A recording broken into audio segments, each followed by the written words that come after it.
The rain came down in relentless sheets as Emma hurried through the crowded city streets, clutching her worn leather bag tightly to her chest. She had dreamed of this day for months, the chance to interview at one of the most prestigious firms in the country. Yet fate, it seemed, was determined to test her spirit.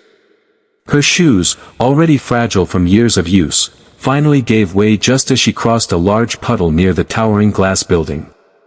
The sole tore apart, exposing her foot to the cold water. Commuters glanced at her with disdain, some smirking, others shaking their heads as though her appearance alone revealed her worth.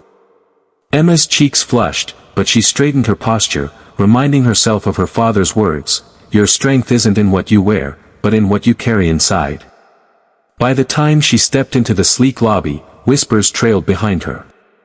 Candidates in crisp suits and polished heels stared, their mocking eyes making her feel painfully small. She could hear fragments, "Unprofessional, she's not serious, just look at her shoes."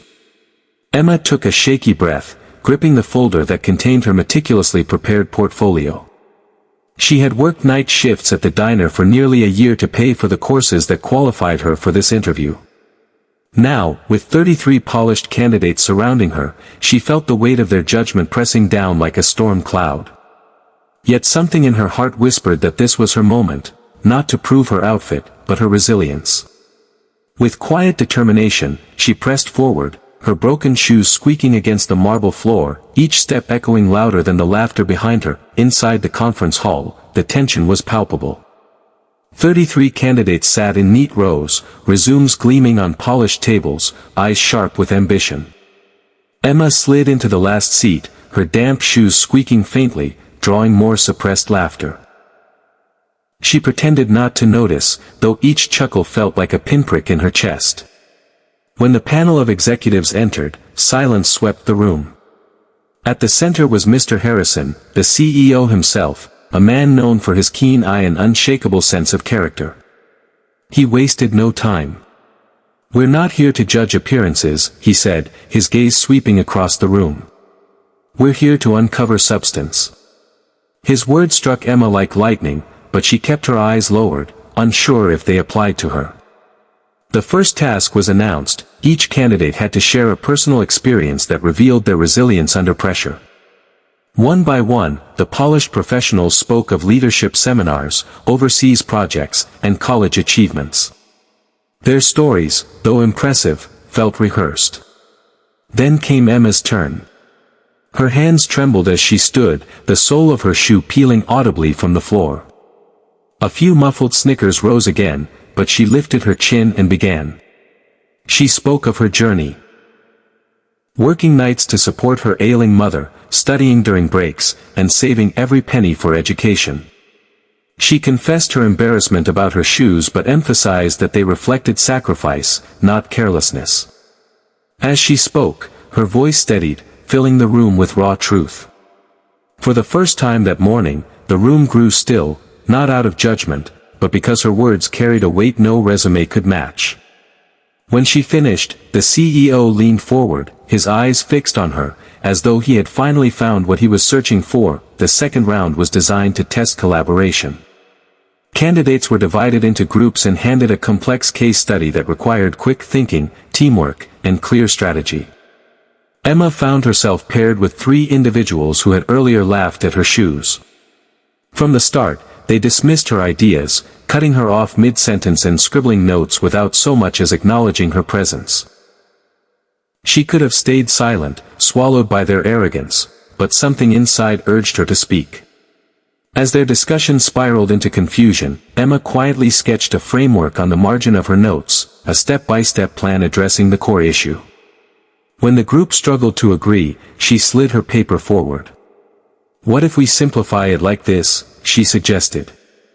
To their surprise, her outline was not only clear but also actionable.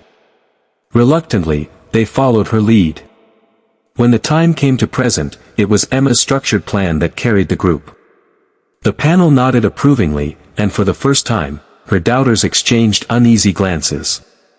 Mr. Harrison, the CEO, took particular interest. "Who authored this approach?" he asked. The group hesitated, then finally admitted it was Emma. She met his gaze, her heart pounding, but saw not pity, only respect. It was as though he had been watching, waiting to see how she would handle adversity.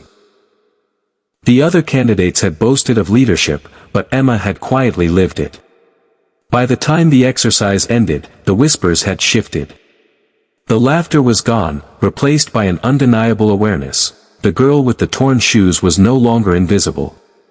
She had become the standard by which everyone else was measured. At the end of the day, the candidates gathered nervously as the CEO prepared to announce his decision. The atmosphere crackled with tension, 33 hearts beat fast, each person silently rehearsing their victory smile. Emma, still damp from the rain and painfully aware of her shoes, stood quietly at the edge of the group. She had no illusions, she assumed her story and her efforts would be remembered briefly, then forgotten. But when Mr. Harrison stepped forward, his voice was steady and deliberate. Out of all of you, one candidate displayed not only intelligence and skill, but also resilience, humility, and true leadership. That is the kind of strength we value in this company. His eyes scanned the room before settling firmly on Emma. The position goes to her. Gasps rippled through the crowd. Some candidates protested under their breath, their polished shoes shifting uncomfortably against the floor. Emma's eyes widened, tears threatening to spill. "Sir, my shoes," she began, her voice breaking. Mr. Harrison smiled warmly. "Your shoes told me more about your journey than any resume could. They showed me sacrifice, perseverance, and grit, the very qualities this company needs." For a moment, silence hung in the air before applause erupted, genuine and unforced. Emma covered her mouth, overwhelmed, as strangers who once mocked her now clapped in admiration. Walking out of that building, her torn shoes no longer felt like a symbol of shame but of triumph.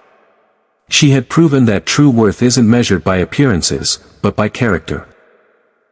And as she stepped back into the rain, she carried with her not just a new job, but a renewed faith, that even in a world quick to judge, kindness and strength will always shine through.